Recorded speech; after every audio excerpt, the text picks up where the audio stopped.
দিয়ে তুলে ধরছে। আমি অনুরোধ করবো একটু ওনাদের কাছে। গাইস, চলে এসেছি তোমাদের কাছে একটি নতুন ভিডিও নিয়ে। আজকে আমরা যাচ্ছি পয়লা পার্বণের মেলাতে। জায়গাটা ছিল সেন্ট্রাল পার্ক বইমেলা প্রাঙ্গণ। ওখানে ফুড স্টলে বসেছিল এবং জামা কাপড়ের দোকানও প্রচুর বসেছিল। ইভেন আমাদের মেয়েদের অ্যাক্সেসরিজের দোকানও প্রচুর ছিল। তারপরেও শুরু হয়েছিল ওখানে যেমন খুশি তেমন সাজো প্রতিযোগিতা। তোমরা যদি কেউ জেনে থাকো এই সাজ বিরঙ্গীগুলোর নাম কি, প্লিজ কমেন্টে জানিও। আমি কিছুই জানি না কী সেজেছে, অ্যাকচুয়ালি কাউকে চিনতে পারছি না। আমরা দেখি ভালো লাগে দেখতে, কেমন লাগছে ওদের দেখে তোমার? থেকে থাকে সেটা হয়তো ওদেরকে দেখে নিজেকে রোহিত মনে হচ্ছে। ये दुनिया बहुत खराब है। হ্যাঁ, আর আমার সাথে তো এটা দুজন ফ্রিতেই আসে, পলধা আর আমার বর। তোমারও কিছু সাজা উচিত ছিল, তোমারও কিছু সাজা উচিত হয়তো।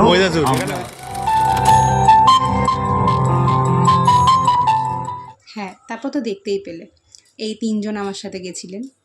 তারপরে এখানে হয়েছিল র্যাম্প ওয়ার্ক। এটা একটা থিমের ওপর হচ্ছিল। তোমরা যদি বলতে পারো মুভিটির নাম কি, তাহলে কমেন্টে প্লিজ জানাও, কারণ আমি জানি মুভিটির নাম কি। তারপরেই হয়েছিল এখানে মেন ঘটনা। দেখো, আমি যেখানে যাই আমার সাথে এটাই হয়, আমি জানি না কেন, আমার কিছু বলার নেই। কিন্তু আঁকাগুলো এত ভালো লেগেছিল। ওখানেও আর কি অঙ্কন প্রতিযোগিতা হয়েছিল, তো যারা যারা এঁকেছিল যাদেরটা সব থেকে ভালো হয়েছিল তাদেরগুলো সিলেকশন করে এরমভাবে লম্বা করে র্যাম্প ওয়ার্কের ওই স্টেজের সামনেটাতেই রাখা ছিল। আচ্ছা, এই আঁকাটার নাম যদি কেউ বলতে পারো বলো তো। আমিই বলে দিই, ওটা ছিল গুপিকাইন বাগাবাইন। তারপরেও এইটা আমার খুব ভালো লেগেছিল, এটাও ভীষণ ভালো লেগেছিল। পয়লা পার্বণ হিসেবে যে যা থিম আছে ওই থিম ওয়াইজ এঁকেছে। তারপরে চলে গেছিলাম আমরা স্টেজের সামনে। উফ, সেটা একটা ইতিহাস ছিল। প্রচুর ঝড় বৃষ্টির পর আমরা অবশেষে তার দেখা পাই। সে হলো এই কনসেপ্ট নিয়ে ফাকিরা রয়েছে আমাদের সঙ্গে।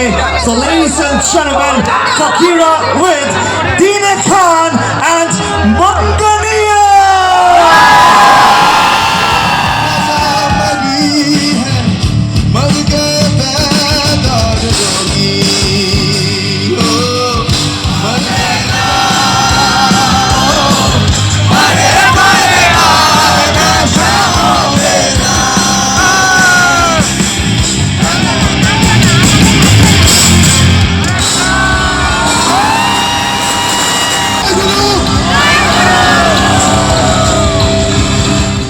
অবশেষে প্রচুর আনন্দ, প্রচুর গান, প্রচুর চিৎকার চেঁচামেচি মজা করে আমরা রওনা দিলাম বাড়ির দিকে।